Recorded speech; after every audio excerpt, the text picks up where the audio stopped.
It's good to see you, buddy. How's everything out there? Yeah, going well.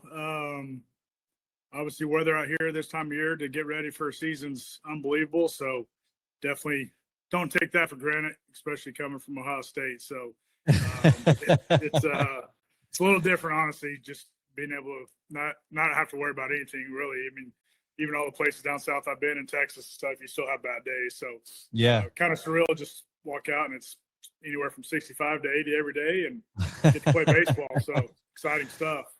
You can just play baseball, right? That's the bottom line, man. I love it. So, looking at kind of the topic here, and I'm excited to talk to you about this because there's a lot of different things going around now, and a lot of changes right around, or ideas, a lot of new ideas. Something kind of there's just so many things that we'll get into tonight, and we'll talk about those. So I don't want to get the cart in front of the horse here, but again, I appreciate you coming on the podcast, man. And we've been friends for a while. We got connected a long time ago when you were at the University of Texas, obviously, and I was on the pro side, dealing with draft stuff with the Brewers. So just, I've always respected your work, how detailed you were with guys. But, it's kind of interesting, Sean, is when you're on the other side of it, you do really get to see who develops players really well, because when you see guys like taking jumps year after year, and it's like, oh, that guy wasn't there. He wasn't even close last year. Now he's here this year. Where did he come from, right? I mean, you kind of get a little bit more of that, and those, this, but it tends to flow to the guys who can really develop. And you always did a great job of that. So I'm excited to dive into this, but let's start here, buddy. I know you, we've known each other for a while, but fill the listener in, and the viewers in on how you got to your point, how you got to USC, what your background looks like. Yeah. So from Carlsbad, New Mexico, a little town in southeast New Mexico, played travel baseball, some of the stuff that kids nowadays do. Junior, senior year, it obviously wasn't huge. We had one team in New Mexico that was actually, for whatever reason, really good. There's not a ton of, great players come out of New Mexico every year. And that year, I think we had like 25 guys end up either going to a Division I school or signing pro. So kind of just, and honestly, I can say that, like, if I wasn't a part of that group, I don't know how heavily recruited I would have been, just because there's a lot of really good talent on that team that schools and pro people were running in to go see them. So I was just benefit of players around me and teammates, and Trip Couches now at University of Arizona has kind of been all over the place, but super, super close to Trip. Like a second dad to me, just brought me in, and, and love the University of Houston, played there 4 years. Interesting thing, and I can say that, I might be one of the luckier guys in the country when it comes to college baseball and getting in. This is my 25th year, starting my 25th year, and most people wouldn't really realize that. But after I graduated, went to Texas A&M University to be the volunteer. 4 or 5 years ago, they had the volunteer assistant. That was kind of how you got your foot in the door. Worked for free. Went there, actually worked for Budweiser and distributed beer in the mornings.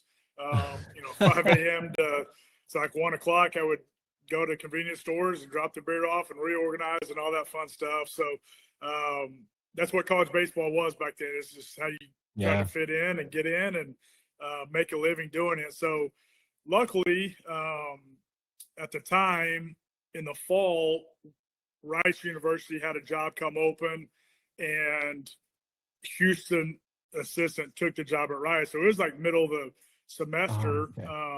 Really tough time to take, to hire people and all that. So the guy I played for, Rainer Noble, allowed me to come back and work. Now knowing what I know, like, super lucky. I was coaching guys that I played with, and that was really weird, unique. But at the same time, I went and traded for the world, and I was 23 years old, full-time assistant role, and it allowed me to do that. So from Houston, I worked there 5 years. Went to Florida International with Turtle Thomas. Was there for 4 years. Actually, that's when the whole pitching thing kind of started. For me, I was there as kind of the recruiting guy and helping Turtle with the offense and infielders. We kept losing pitching coaches, and I think we lost 3 in 2 years, and I finally went to him, and I just knew that if I was going to make a career out of this, we had to have some stability there, and we needed to get moved. Like we had to keep getting better, and so Turtle agreed, and I agreed to do it because I knew, I was too far into this thing to be leaving like the other guys were doing for whatever reason, and so did pitching there for 2 years. Left there, went to Sam Houston State, came back to Texas after 4 years in Florida. Went back to the offensive side of things and worked for David Pierce. And I was at Sam Houston 3 years, 3 years, 2 years at Tulane, and then University of Texas after that. 3 years as the offensive coach, third base and all that stuff. And then 3 years as a pitching coach. From there, Ohio State pitching coach, and now USC. So some unbelievable schools. I've seen some unreal football the last 9 years of my career, which has been awesome. It makes the job a lot better when you get to see those environments and be a part of stuff like that. But I bring some of the position player stuff up because I think a lot of stuff we'll talk about tonight on the pitching side is because I didn't pitch. Was not a college pitcher. I was a position player, played middle infield. And I think a lot of the stuff that I do and bring to the table on the pitching side comes because of the position player background. So that's why I kind of bring that up. But that's how I got to SC. Love it. I wasn't real sure about going to California, going to LA. And so far, a year and a half in, me and my wife definitely we've enjoyed the weather. We've enjoyed the beach, and actually truly enjoyed LA. And SC's been, one of the top places that I've been so far. That's awesome, man. And Sean, you've obviously really developed as a pitching coach, right? And I think it's unique because, it is helpful to obviously have the pitching background, but I do think it's super helpful to have the position player background too, because as a hitter, you're trying to hit, right? And you kind of know what the hitters are thinking. So I think kind of a blend there can really help some guys. But what have you learned over the years as a pitching coach, I guess? I mean, what are the biggest things that you've taken on over the years that have really made you into where, you've had success as a pitching coach? Well, I think it's twofold. I think, nowadays there's some elite pitching minds out there. I mean, just the stuff that we're able to measure nowadays, the stuff that people are able to do in labs and facilities and all these things that are popping up. I'm a big golfer, love golf, pay attention to it, love coaching the swing, understanding it. I think golf was well ahead of the baseball world when it comes to measuring and all these things that we're able to do. 10 years ago, golfers, like all of a sudden, like everybody's starting to hit at 300, and like it just kept getting better and better. And people blame the equipment, and that definitely has an advantage to it. But it's also because we're able to measure and train athletes better, in my opinion. And I think the baseball world is getting to that, is now there. You got the force plates, you got all the stuff that you're able to measure and truly get the most out of a player instead of just guessing and using your eyeballs. I still think I have a lot of the old school in me where the eyes do say a lot. The hitter tells you everything you need to know as a pitcher. And I think the computers and all the things that we have now, just in my opinion, just confirm what the hitter's telling you. Quick story on that. Our Friday night starter this year, Mason Edwards, has a chance to be a day one draft pick. It's left-handed, 94, 96 last Friday night. It's real stuff. And this summer, for the kid's credit, he went out, met with somebody, they get him in the lab and all those things, and they start talking about throwing a kick change. And if you look at his changeup on track, man, it's a very vanilla, generic changeup, has carry to it. You're like, it could get better, no question.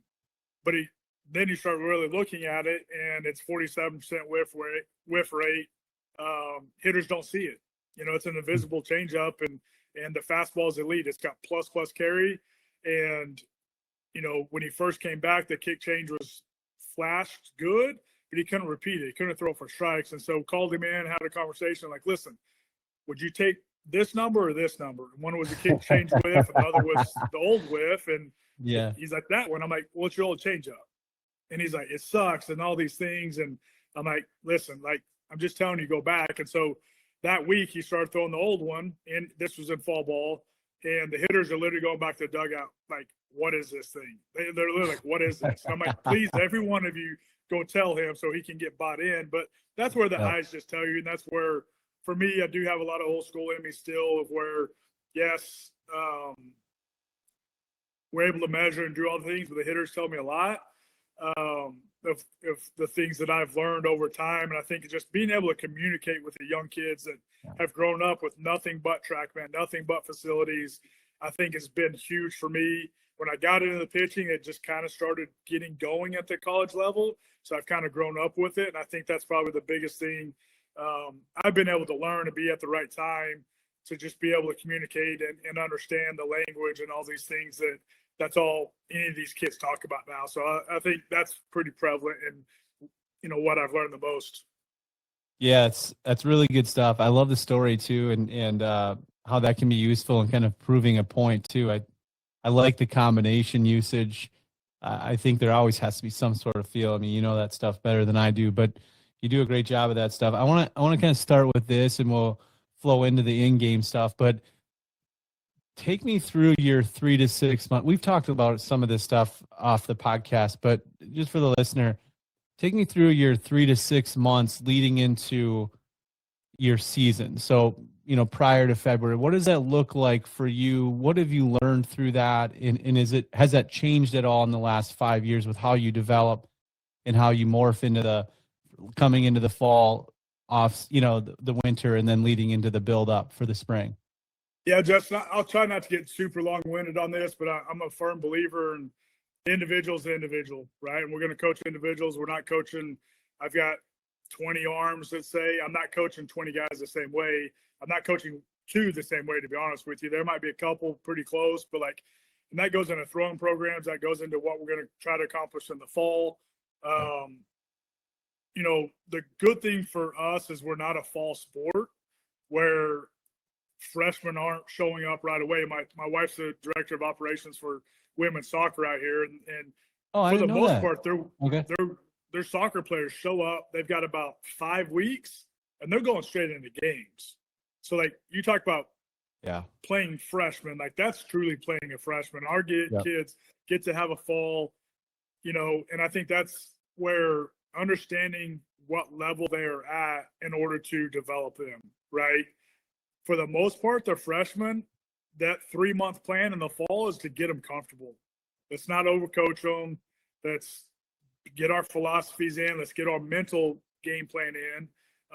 To me, that's the most important thing we can do is teach them a mental game to handle failure, handle the pitching, handle what's going to happen to them, get them comfortable so they can go earn a job, because at the end of the day, everybody wants to pitch, everybody wants to play.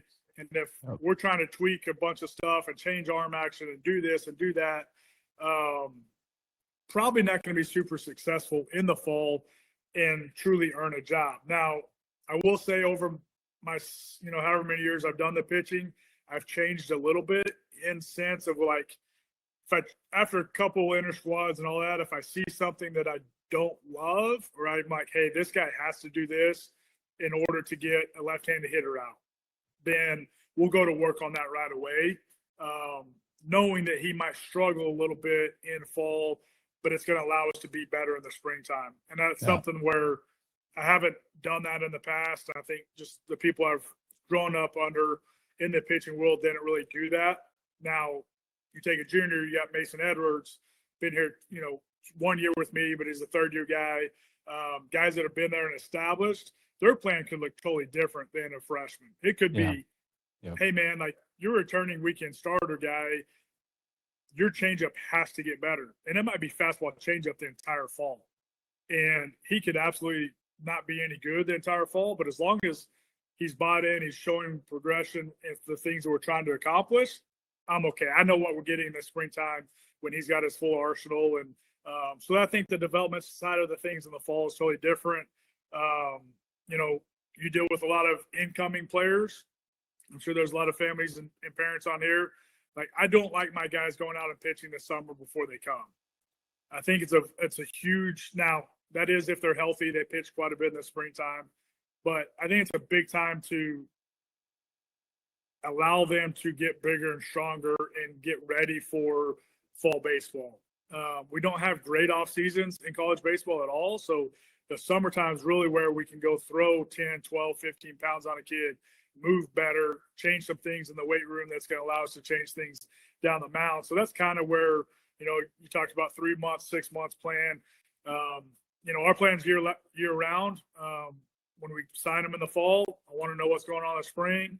Let's have the best 12-month plan we can. That way their freshman year, they're showing up ready to go and able to help us win baseball games. Yeah, there's so many good things in that, Sean. I mean, I'd love to touch on a lot of different pieces of that. I love what you said about the summer. I think that is really tough because I think a lot of players feel like they want to be sharp, right? They want to be really sharp with the command, with their stuff. But yeah, obviously you don't want them to be coming in, drained and fatigued. So yeah, I agree. I think it's awesome to have a summer where you can just focus on the body and getting stronger, maybe adding a little bit of weight before you head in there. I want to ask you this though, because this is something that we've actually talked about this a while back, but it's really challenging because the fall is so critical, right? And so if you're an incoming freshman, we're talking about transactional baseball now. I mean, I don't mean that to be disrespectful, but it's a year to year, every other year sort of thing. Like you have to prove that you belong somewhere with a 34-man roster. And you maybe have a year or two. If you're not performing or doing what you need to do after a couple of years, I mean, I don't know a lot of Division I's that are rolling with that guy year 3 and 4, right? It's not working out. That's just where we're at. So I want to ask you this, as you look at like the fall, it's different for, you were talking about Mason, but like it's different for him, your Friday guy who's established and you kind of know where he's at. He can kind of work on his pitches. How do you evaluate the freshmen that come into like how they are going to fit into whether it be a rotation spot or the pen without them getting, too hung up on the secondary stuff that you're working on? Because ultimately they have to show you what they can do. So how do you balance that, Sean? Yeah, I mean, I think that it starts with mindset. It's mentality. Like, we can have guys with average stuff, and if the mindset's right, if the mental game is where it's at, the compete level is where we need it to be, like, we're going to stick with that kid. The kid that doesn't possess those things, that might have elite arm talent, not a great worker, kind of has the guy back home that he really trusts and listens to more than, it's like, it comes down to like just really just being bought in and like the mindset. To me, the mental makeup is how we win and lose games in college baseball. Like, yes, yeah, the elite programs in the country, they have that and they have real stuff, right? And so like, if you're a freshman going into school, your high school kids, like, just show up and be like, no matter how bad you struggle, like, you got to have the compete factor. Yeah. Yep. I think most kids show up and try to feel their way in and like not want to make people mad, that, teammates. You got to be super respectful, but you do. But like, at the end of the day, like, the same reason you got recruited is somebody saw something in you. Maybe it is just arm talent. But one thing that happens nowadays is we don't have a real long time to go evaluate players and get to see them in big environments, state tournaments, games that really matter. We're watching showcases of things that at the end of the day, like, don't matter. And so like, that's why people like you, high school coaches, like select coaches that will tell the truth, like, we want to know the mental side of things. Like, what's this guy's work ethic? What's his makeup? Is he competitor? Because we can get guys better, right? We can live and die with guys with average stuff as they go out there and compete. So that's the first thing we want to see in the fall. I think that's how you survive in programs as well, right? You go in there and like, most coaches that you call a coach, kids in the transfer portal, okay? Like, people don't realize, like, if that guy's in the portal, we'll call him the coach is like leaving, right? Mm-hmm. So like, they're gonna like, yeah, we can look at synergy. It's like, hey, he's up to 96, he's this and that, and like, well, why are they 90% of it? Guys are getting put in the portal. They're not going in themselves. So like, what's the hiccup here? Is it just not the right place, not the right fit? How's the kid? But usually it goes back to the mental stuff of like, I don't know. He's not a great worker, doesn't really know how to compete. Like that's where kind of ends and begins. And so the freshmen can survive, and when they do get beat up, how do they respond to it the next day? They work, do they pout about it? Like how do they respond from a mental standpoint? And there's going to be ups and downs, right? But are you tough enough mentally to handle it and keep working, keep trying to beat the door down to be elite? And to me, that's kind of the separator with those young guys. Yeah, man, I love that stuff. And I think when you look at the compete, I mean, we hear this over and over on the podcast, and I think it's been lost so much in all of the other stuff that we're looking for. And I get it. Like I'm guilty of it too. I love the kid with the great body, the great frame, right? The great, the athleticism, right? They just move around really well. I'm a sucker for the movement guys that really look the part in everything that they do and the way that they walk and their presence and all that. But like if you can't take that and put it with the compete factor, and like once they start getting hit in the mouth a little bit, do they back down?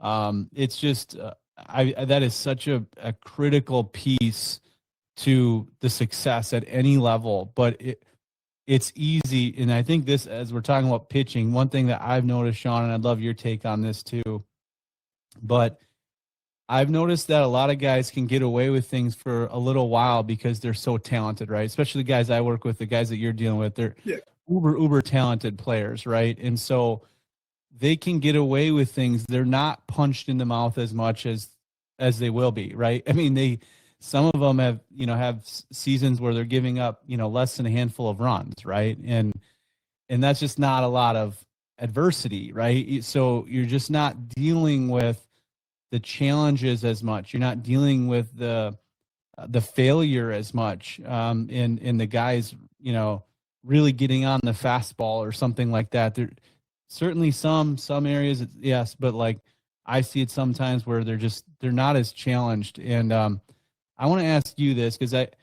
I think that piece of it, there is a maturity factor that comes with that. I think that there's a comfort level that comes with compete. So, but at the same time, I'm a big believer, Sean, that if I watch a guy at 12 years old compete on the mound and he's got compete, that he's probably going to have compete when he's 18 and has compete when he's 22.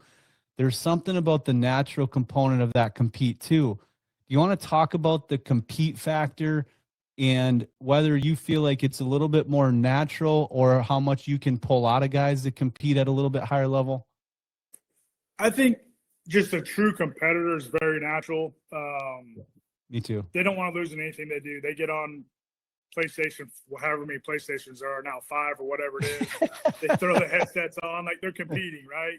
They start talking mess to their friends. Like that's just who they are. That's in them. Now, I do think there's a different version of a competitor that isn't that guy that's, like you said, 12 years old, and no matter what, like they cross the lines and they're going to find a way to go win games or win whatever they're doing. I think if you can build a mental game plan for a kid, they can figure out how to compete within themselves, right? And I think that's trying to figure out the individual is, okay, his compete might look totally different than, like, our head coach is one of the most competitive humans I've ever been around in my life. He doesn't really show it. He's not animated, but like a 5'5" middle infielder, played 7 years in the big leagues. Like, that dude knows how to compete and demands competitiveness out of our players. I think our whole staff was that way. I think we're all the 8-year-old that just all we've ever done is win. But again, there's a different version. You don't have to be that, in my opinion, as long as when you cross the white lines, you figure out what compete means for that kid. And I think understanding individuals, I think, is huge, and understanding, like, this guy's not a rah-rah, like, going to, alter ego mode when he goes and pitches. This guy's super calm, like, just under control, just methodically goes out and whips your butt, So I think, to me, like, there's definitely a lot of different ways to do it. And I think you can teach somebody, if they're not like this ultra competitor, to have give them mental weapons, as I call it, to be able to go compete at our level. Does that guy end up making it to the big leagues with the grind and all the things that they have to do? I don't know. Maybe not. But most of them that do make it, I think, are the competitor that kind of come up, growing up, that figure out how to compete. But I think probably battle more at like here, Texas, places like that. You get some elite athletes, guys that are super competitors, that overcompete. Right? They get there and they try way too hard. They're so competitive. They don't know how to feel. They don't realize that they're going to get their teeth kicked in sometimes, and it's okay, And I think that dealing with that is probably harder than, the kid that doesn't compete or the kid that you're having to teach to compete a different way. It's just the over competitor that just doesn't realize, like, hey, man, it's pretty tough. And the jump they made from 18 years old to now dealing with 23, 24-year-old hitters with 400 to 600 at bats, it's tough. They're going to beat you up a little bit. Right. So I think that's another battle within itself there. Yeah, really. I appreciate the feedback on that. And I love the comment and the idea that, whatever you are as an individual, we think of compete. When you and I talk about compete, it doesn't mean that you're, giving a huge fist pump every time you punch a guy out. There are some guys that play well at that level, emotionally, but there are some guys that are extreme competitors that don't say much at all. But you know where they're at mentally. So I appreciate you diving into that a little bit. I want to move now to the pitching strategy side of it, because this is really the main topic. And as we talk about it, there's so many pieces to this. I want to just preface it with this. This is a 12-hour conversation, right? There's many different pieces of strategy. There are different components of it. So I'm just going to try to hit on some stuff high level with you, because obviously getting into the weeds on this, we could talk for hours and hours. So let's just start it with this though. On your end, going into a game, what are some things that you typically do to prepare for that game strategy wise with your pitchers?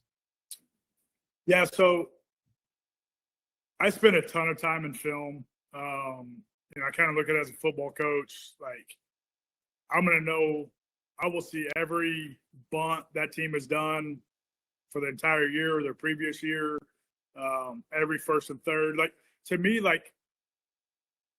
there's two different types of pitching coaches, right? Or a pitching coach you got your pitching coach that it's mechanical, it's pitch grips, it's shapes, it's all the stuff that we're not talking about tonight. And then there's a run defense. There's a defensive coordinator side of this thing. It was like, okay, how the pitching comes down to, can you prevent runs? And a huge part of that is being able to manage the game. And I think that's one thing like young kids are awful at, is holding runners, fielding positions. There's certain programs in the country, I've recruited all across the country, north, south, like kids show up and you're like, dang, okay, that's pretty good. And then you've got elite talented kids come in and it's just a constant all fall. Like, you cannot pitch here if you can't do X, Y, Z. Right. And so just looking at how to prevent runs, and if that's drag bunts to first and third plays, stolen bases, counts, all those things that, you would look at to help yourself prevent runs and prepare yourself. I'm probably less worried about swing of the opposing hitter than I am offensive coach running the game. I'm going to call the game based on my pitcher. Period. End of story. There might be every now and then I look at a hitter and I'm like, okay, we're not going to do this to him, right? We're not throwing this pitch. But I'm a big believer in the pitching beat hitters. Like, at the end of the day, we have the advantage. There's 8 defenders plus you. Like, it's really hard to hit, and it's not easy to pitch. And I try to tell guys all this, my pitchers, this all the time. Like, when I say it's not easy to hit, like, I'm not saying pitching's easy, because I don't believe it is easy. But sometimes I think because I didn't pitch, they think, oh, what we do is easy. And I'm like, no, like, it's not. But film, like, we probably spend, I don't know, I'll probably spend 6 to 8 hours a week on one team. Friday, Saturday, Sunday series. Monday is an entire day of Tuesday, Wednesday games. Now we have, every analytical stat you could possibly want, left, rights, what they hit versus, I do look at a lot of like chase rates versus certain pitch types, batting average, slug versus pitch type. Like guy hits 240 but's got 10 homers. Like what's he hitting the homers off of? We break it down to like 93 and above fastballs versus 93 and below fastballs. We look at a lot of that stuff. I look at, I think a big one is their last 8 to 10 games, however you want to look at it. The last 20 at bats is a guy high. It could be hitting 8-hole, but he's hitting 450 his last 8, Yep. And he's got 3 homers. So just really, truly understanding the opponent. For the most part, my pitchers know none of that. And I will tell them runners, very simply, I'll say, hey, 1, 2, and 3 stolen base guys. Be aware. I help manage that. I don't want to turn guys into robots. But the thing I want them to do is be able to toe the rubber and be as freed up as they possibly can. Like, what did coach say about this guy, that? Like, how are we pitching this? How are we doing it? I don't need that, right? And I need guys to be freed up, see a pitch location, see a pitch, go execute at their highest level. And the way they're going to do that is if they're freed up. I love guys to shake. I do not care. Shake if you got a pitch, you like it, you want to throw it, even though, hey, that guy hits it well, and that's the pitch you want to throw, good, go execute it, right? So those are the things that we look at. But again, it's more, I look at myself as a defensive coordinator. I'm going to prevent runs.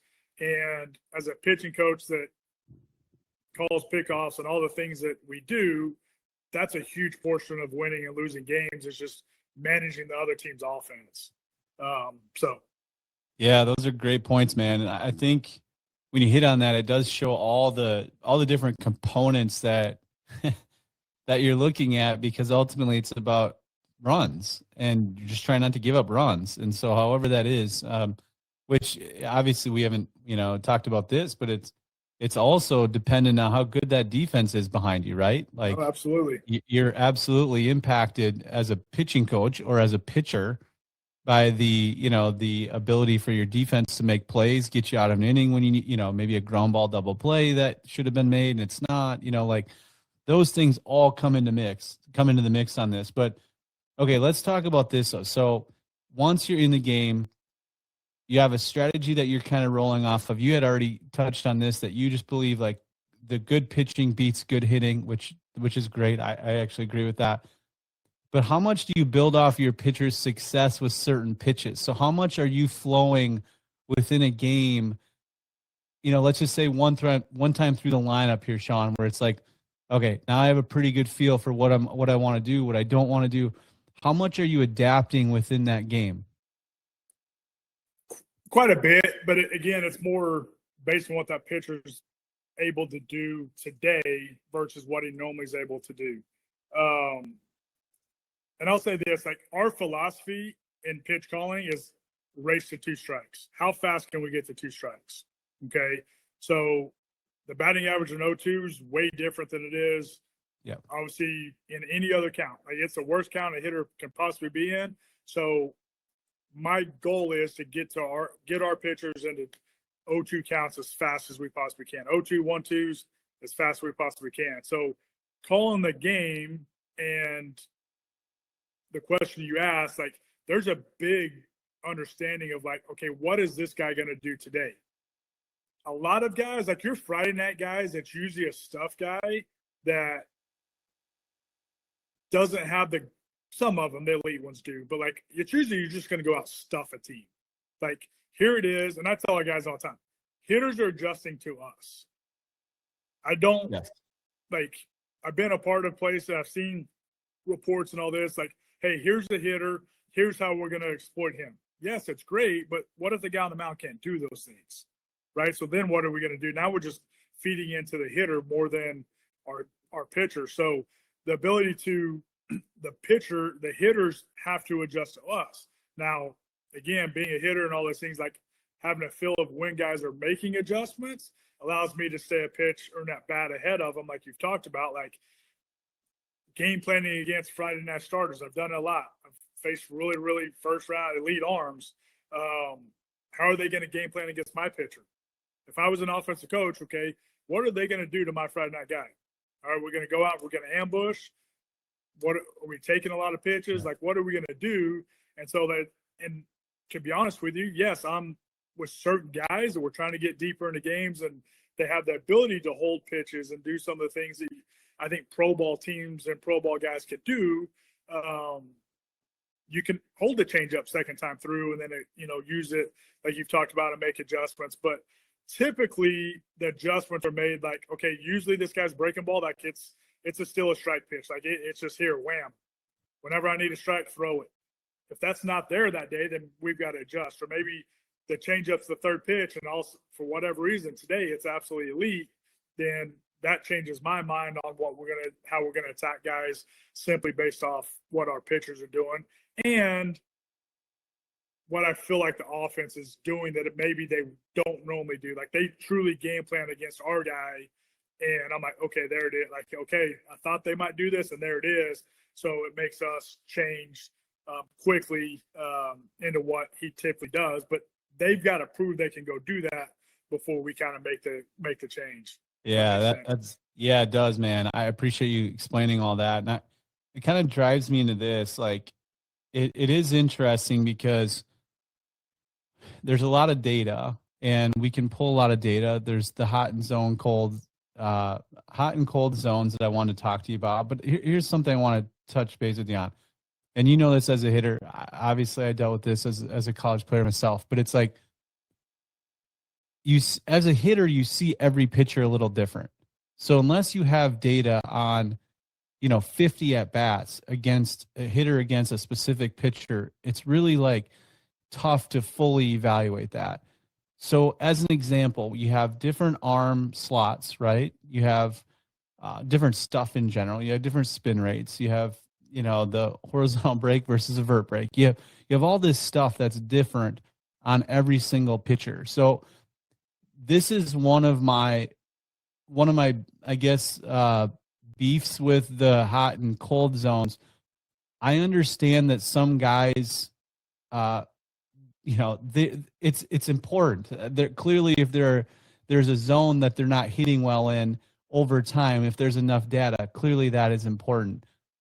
But I've had conversations with pitching coaches, Sean, where they believe that they just continue to go to that zone no matter what. So, for example, they get in a game, guy laces a double in a cold zone, nails the pitch, command was there, everything was executed.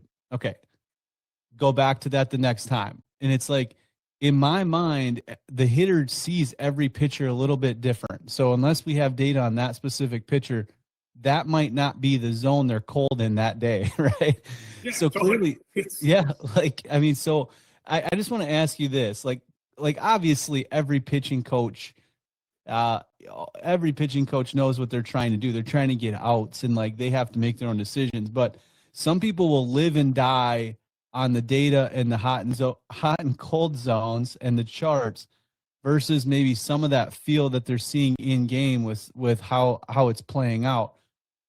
Where do you fall in that with what you're trying to do in game? Like, if you have, obviously you believe good pitching beats good hitting, but if you have a strategy on a hitter and you're like, we're not doing that, or we are doing this, it's just not working. How much do you adjust that within the game versus feeling like they just kind of got one on us there, but that's not what they're going to do the whole game? I think it based on pitcher strengths versus hitter's weaknesses or hitter strengths. I think the ability to like you said, like, okay, what was it really a good pitch? Was it just that guy trying to make an adjustment? Again, for me, it's way more what's my pitcher's hot and cold zones. Like I know every single hot cold zone, like, hey, this guy does a ton of damage. I think the biggest thing for me with the hot and cold is like, how cold is the cold? Yeah, that's a great point, man. Hey, yep. I can spin 7 breaking balls in a row, and as long as they're here and maybe out of zone, like, they have no shot. then like, okay, now you're talking about getting elite hitters out. You're talking about getting, 3, 4, 5-hole type guys out. Like, yes, they have cold zones as well. They're a little smaller, no doubt. But those are also the guys that handle more of home plate. And so I'm a big believer in like, okay, like if this guy doesn't handle guy that hits 240, 260 with 12 homers, he's got big hot and cold zones. Like, just stay away from his hot zone, no question, right? If he gets a cold one, he's probably going right back to his hot zone there. Talking about elite hitters that hit 350 and 12 homers, the same, like they handle more of home plate. I think you've got to move the ball around more in the square than you do versus the guy that's at the end of the day, like, honestly, not a good hitter, right? He can run into some stuff, but you got to stay out of his hot zone. The guy that can really hit, like, you better stay a pitch ahead of that guy and throw some in his hot zone to get him off his cold zone, to get him out in his cold zone, right? If you just live in the cold, he's eventually going to get you, right? And I think those are the guys that, again, their cold zone's a little small and the hot zone's a little bigger. The guys that are exact opposite, like, just stay in the cold, right? Especially if your guy can execute the pitch and it's the right pitch. Yeah, I want to talk to you about that too, because that's something I've been talking to a lot of coaches more about too, is just the change of getting to that. You said the race to strike two, but it used to be a little bit more of picking the corners, right? And that was kind of the focus, was like you need to command it on the corners. And now we're kind of seeing, even in the big leagues, we're seeing a little bit of a shift of like, it's just stuff over the plate.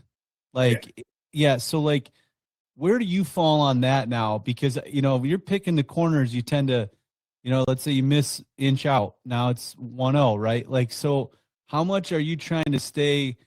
I mean, obviously you're trying to command it on the corners. That's your ideal scenario in general, I guess. You don't want to like bang it over the plate typically. But what are your thoughts on some of that stuff? Middle of the plate type, just here's my stuff, go get it, versus like try to pick on the corners. Where do you fall on that? Both. I don't. Yeah. Again, it goes back to the pitcher for me. Like Caden Aoki last year, who not a lot of people know, but 86 to touch a 90, elite changeup, like elite breaking ball. If I called fastball middle on him, like, he might walk in the dugout and punch me in the face. Like, he's like, right. I'm not doing that, right? I had Bryce Elder at Texas, who's now in the rotation with the Braves. Like, that dude's not. It could be the 9-hole in a 2-0 count, and I call like elite sinker in the middle of the plate. He ain't doing it. He'd rather walk the guy than give up a bad hit in the middle of the plate. So like, understanding like who they are, what they have to do to get guys out. What type of strike throwers are they? Where are their misses? So like, to me, the guys that have like really good stuff, that have really good like pro ball, like, hey, this guy's got elite stuff. Let's just throw it as hard as we can, break off the best breaking ball we possibly can. Let's understand where his target is. Let's land in the strike zone. Yes, I fully agree. If honestly, there's not a ton of those guys in college baseball. That it's more for me, the ones who are more in the middle are the guys we're trying to get to throw strikes. Yep. Right. So if they can't command it and we sit in the middle, where are they going to end up? Probably on the corners. Yep. How often are they going to actually truly execute a middle heater? I'll say this: I got 20 pitchers, and probably 3 of them are middle up. Our target is middle up. Okay. They're low arm carry guys that spin breaking balls off of it. If they get to the top of the zone, they're going to have success. So I don't care if it's in, out. It doesn't, right down the middle. Doesn't matter. I just want it up. And then I've got the other 17 or more, your old school, like, hey, let's get to glove side in, corners, catchers move. But even with those guys, like certain situations, we've 1-0 count, I'll call fastball middle, right? It's like, hey, like 1-1 counts, fastball middle, curveball. Like, I don't know how many like 1-1 curveball, like literally like throw it right in the middle of the plate. I tell them all the time, like, it's a free strike. Like, I'm telling you, hitters are not swinging at this. It's a free strike. Just dump it in there. I've been there. I've done it. Trust me. Just dump it, and it's a free strike. So my staff at Ohio State had maybe tick better velocities with some guys and all that. We weren't very good strike throwers. So my entire goal was like, okay, like let's get them in the square as much as we can. So again, it just goes back to the individual, where their misses are, how their stuff plays. Can they get outs in the strike zone? As you know, there's not a ton of college pitchers that truly can get outs in the zone. Most of them rely on the chase and rely on hitters getting guys out, getting themselves out of the strike zone and chasing. So that to me is where it happens. If I was a high school coach or a young coach and stuff, like I would set catchers up in the middle plate and get to 2 strikes. Like Here we calling go, the 0-2, 1-2 expanded fastball. Yes, I get it. The umpire might call it this far off the plate. But again, like the hitter's in the worst disadvantage he could ever possibly be, yet we're going to throw a ball on purpose. That to me, it doesn't make sense to me, right? Like, hey, let me throw a ball on purpose to get the hitter back in the fight, So, and I get it, guys chase and all these things, yes. But like, if I'm calling chase pitches, like we're missing by 3 inches, 5 inches, like, and some guys miss big, right? I get it, but like, very rarely do we like double, like our system, we double the location to expand, and like, I've really grown away from expanding the strike zone because now we're using TrackMan a lot. Umpires get TrackMan reports. The strike zones are really small. 10 years ago, throw it out there. Sure. You could throw old pitches out there and live, just absolutely dominate, right? But nowadays you can't do those things, and you can't do that in pro baseball. And I think that's why teams are getting in the strike zone in the middle and just letting stuff play. And hitters don't chase in the big leagues like they do in college, right? High school. So, yeah, man. Oh man, you hit on so many good things, but I do think for high school pitchers listening, high school coaches, high school pitching coaches, it is amazing, man, where you can go watch a game. I don't mean any disrespect to anyone. I know they're working hard and they're doing their best. It amazes me how many high school pitchers that are really elite have catchers sitting up on the corners the whole game, even on an 8-9 hitter. And it's like, he's 6 pitches in on the 9 hitter.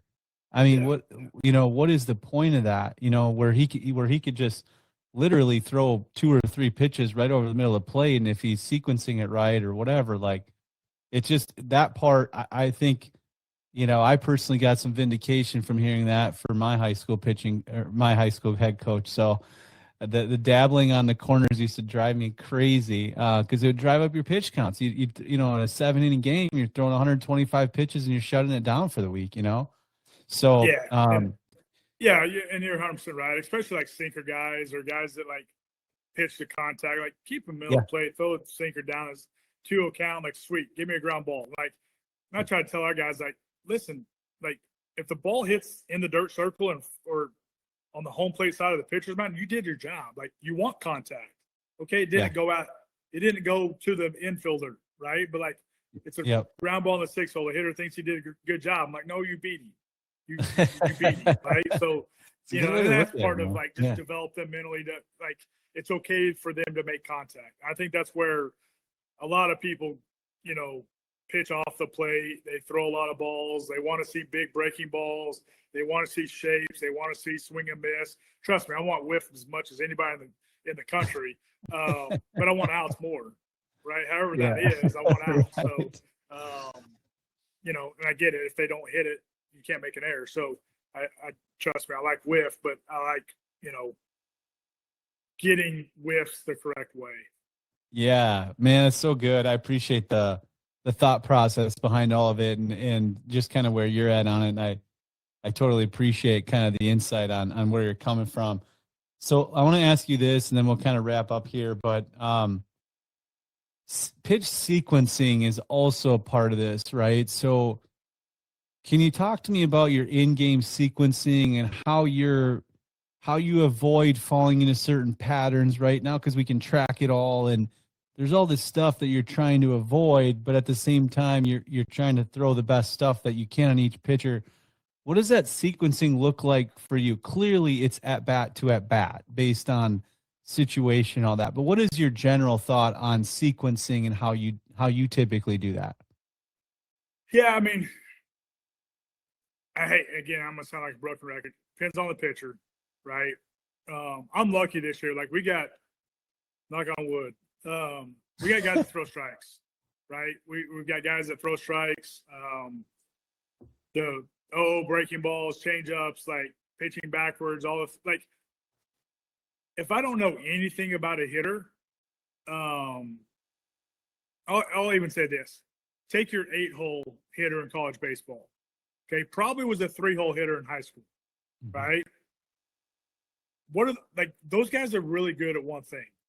Typically, you give them heaters and heater counts, they're probably going to be pretty good hitters. They're hitting in the 9-hole for a reason, and 8-hole for a reason. Like, you can't just beat that guy with a 93-mile-an-hour fastball. Like, he's in college for a reason. It's probably because at some point he was a pretty good hitter and can handle heaters when he didn't know what's coming. So I just like to stay a pitch ahead of hitters, whatever that sequence is.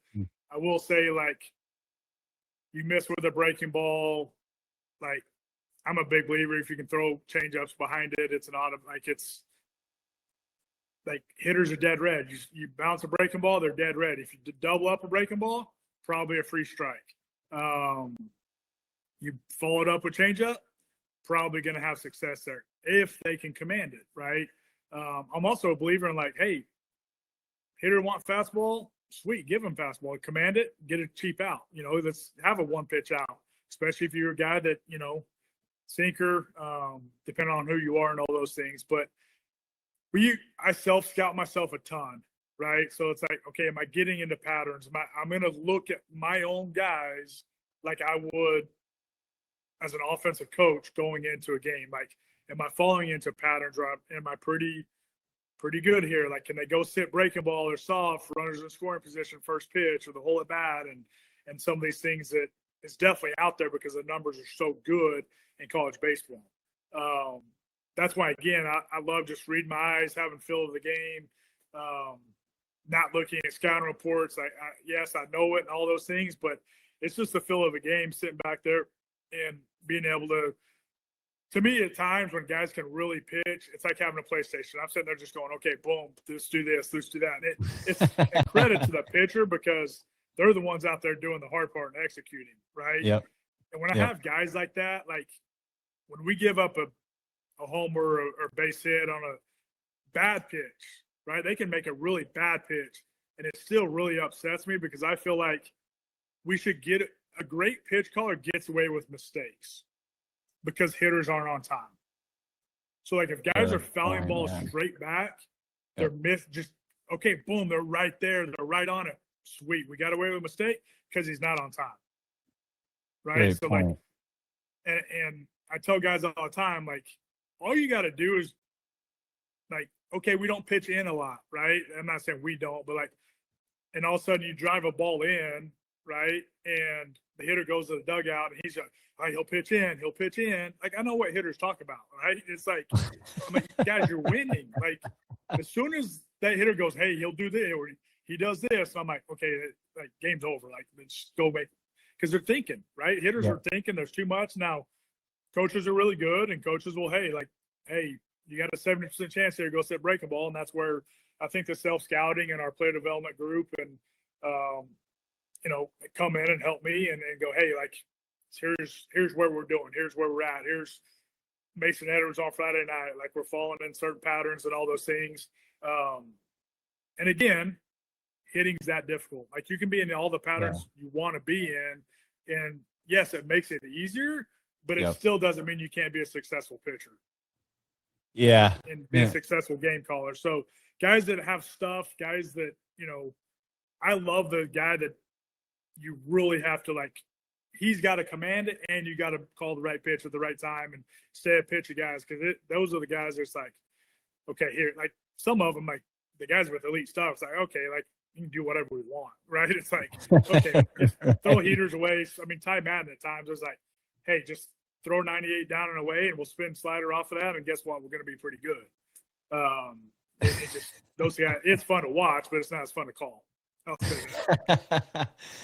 Yeah, man, I love the just the conversation on that. I do think that there are many key points that you were pulling out of that, or that I can pull out of that. I do think, as you kind of summarize it here, you think of, just the people listening. So trying to summarize this, and let's just look in game, right? Whether it's a high school pitcher listening, a college coach, whatever it is, but like for you, what are the successful components of a really good in-game strategy for pitchers? Strike one. Like, I mean, it just. I love it, man. I love it. I mean, at the end of the day, there's more games, and I made notes like coming into this thing. There's more, and I tell our pitchers this I tell our team this all the time. More games. It's got even more in high school. How many games are won in high school baseball versus how many games are lost? Most teams beat themselves. Yep, I agree. The team does not go out there and win the game.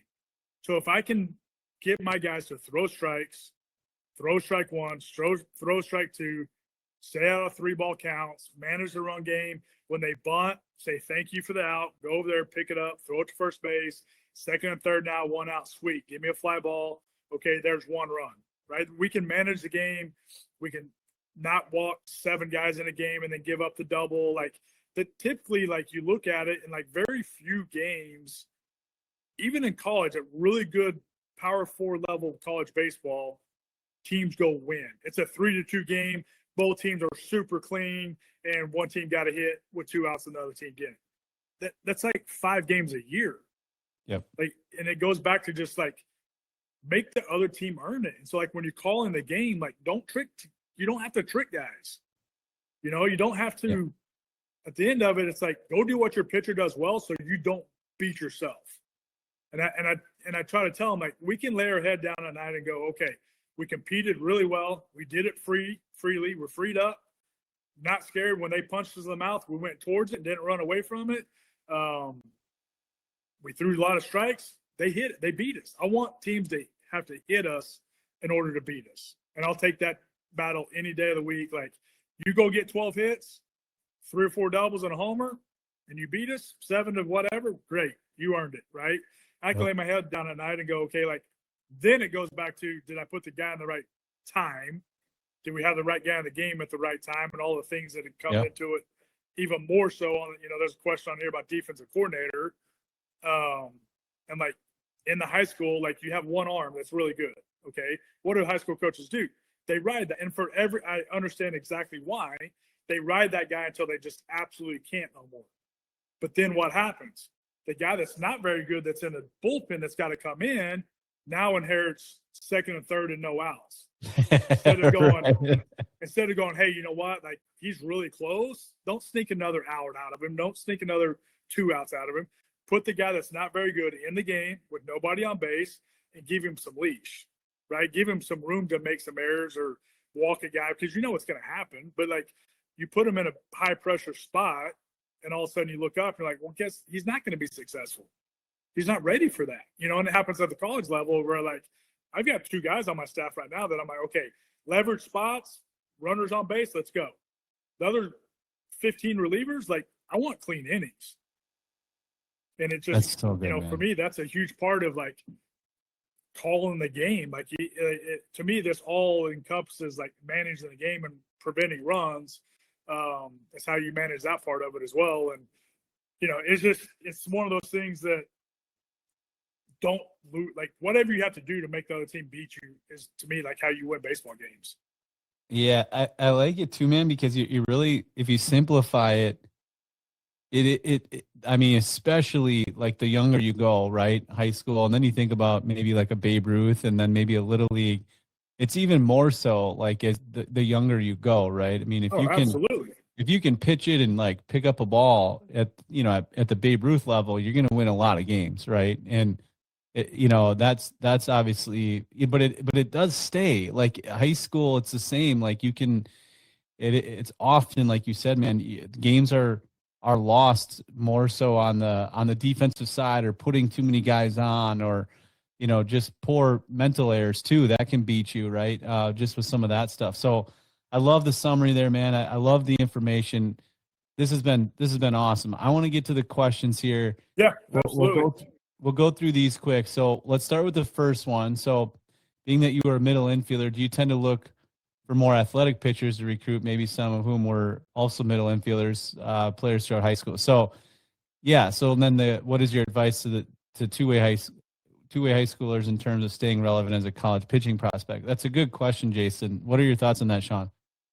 Yeah, I don't think I recruit them because I was a middle infielder. I just like athletic guys because they're able to make adjustments. A lot of the stuff we talked about tonight, like, I mean, some of the better pitchers I've ever had are guys that aren't athletes at all. So, like, there is like the pitcher athlete that's not like this freak athlete. Like, a lot of like freakish athletes I've had aren't very good baseball players, to be honest with you. Yeah. They just don't have the aptitude and stuff of like Bryce Elder and I, like, I know people don't know who Bryce is, but now in the big leagues, like, we would fight about this all the time. We had a kid on our team, current team. He was teammates, like 6'4" runner, 98 from the outfield, power. He's like, Coach, he's not an athlete. I'm like, what are you talking about? Yes, he is. And he's like, he can't go shoot a basketball. He's just like, he's got tools. Like, I'm a scratch golfer. I can shoot out of 100 free throws. I can make 90 of them. Like, and I'm like, and you look at him, you're like, you saw him, like, probably not a great athlete, but at the end of the day, like, he's actually really athletic. Great you point. know, so like That's different. The two-way question, let the game decide. Will tell you when you need to stop doing one or the other. With the shortened, smaller rosters that are coming, I'll say this: I had literally the two bullpens I had today are two position players that came in as two-way guys out of high school. We decided not to do it in the fall to allow them to just concentrate on the position player side. Uber talented on both ends of the ball. We wanted to give them the best chance to kind of be successful in the fall, see where, if they want a job, if it, where they were from a depth standpoint on the position player side.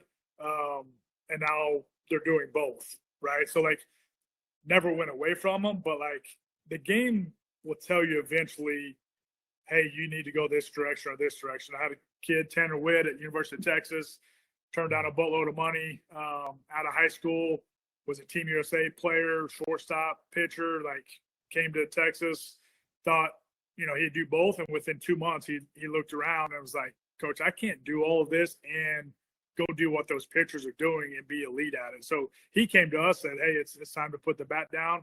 I've had other guys go the opposite direction, put the ball down, but the game's going to tell you eventually. So if they're good at it, they like to do it. That's the number one thing I'll say. If they love to do both, let them do it until the game tells them otherwise.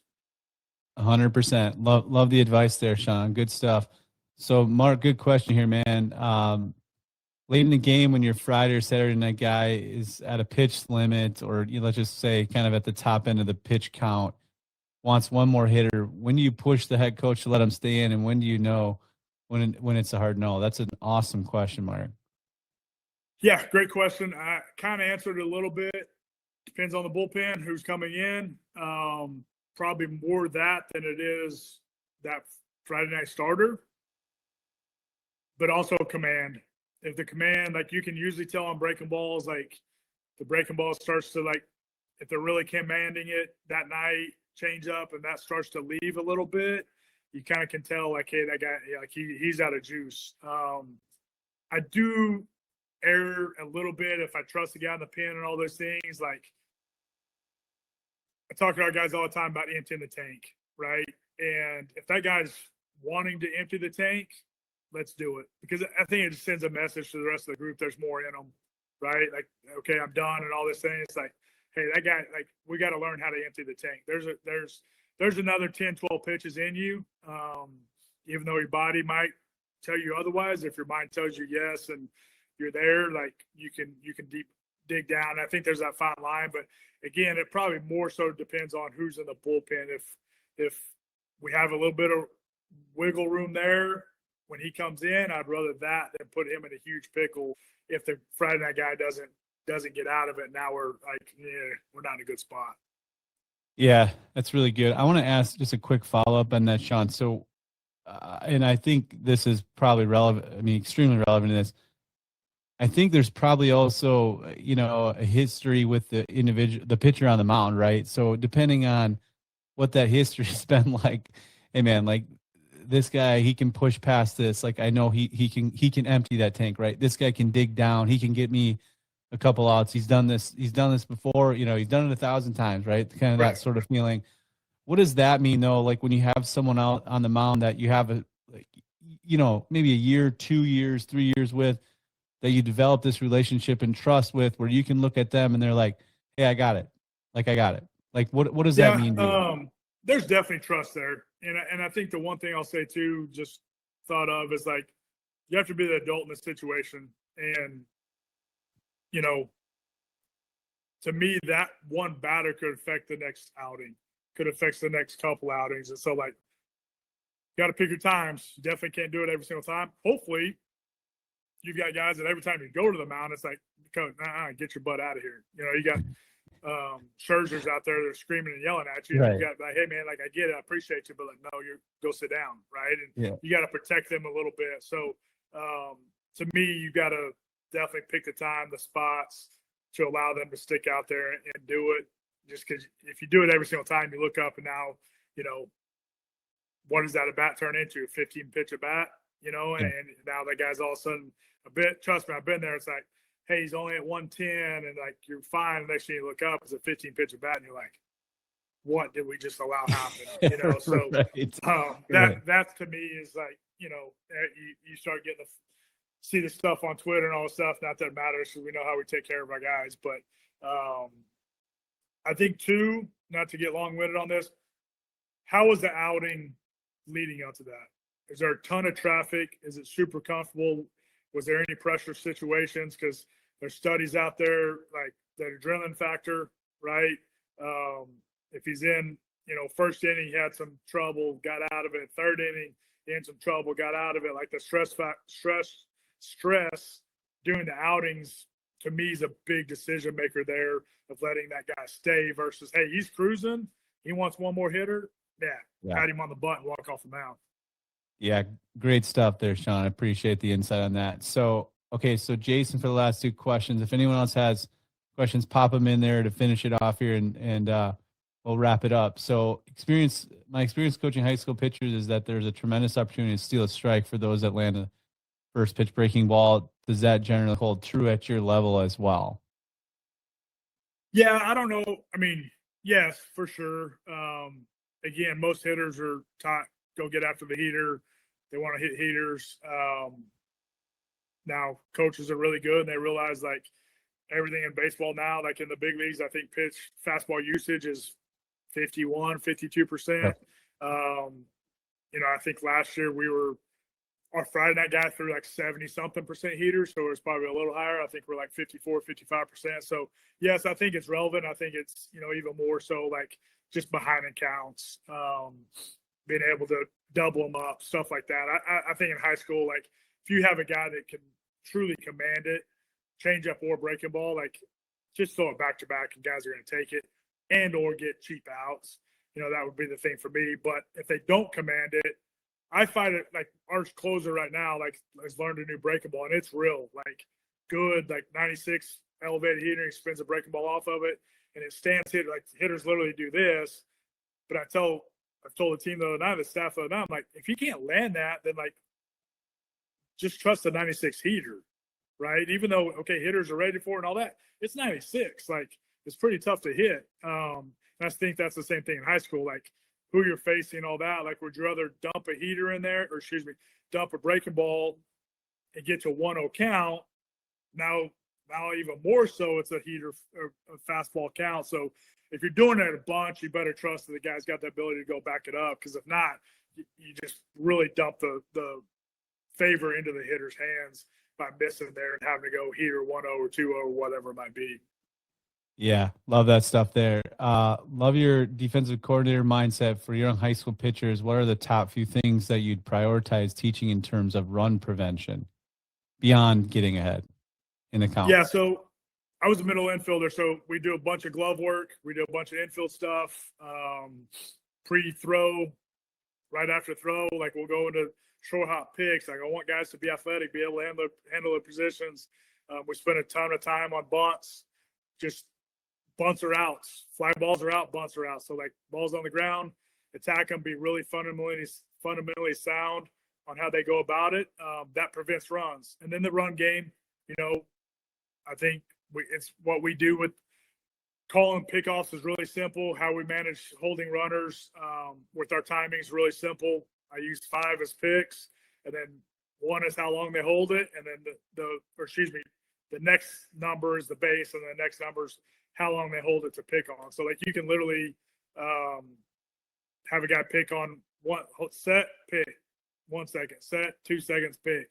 The one thing I would also add is the catcher drop. So like come set, however you want to do it, just use a catcher glove drop because teams are starting to evolve. That's become a sexy thing.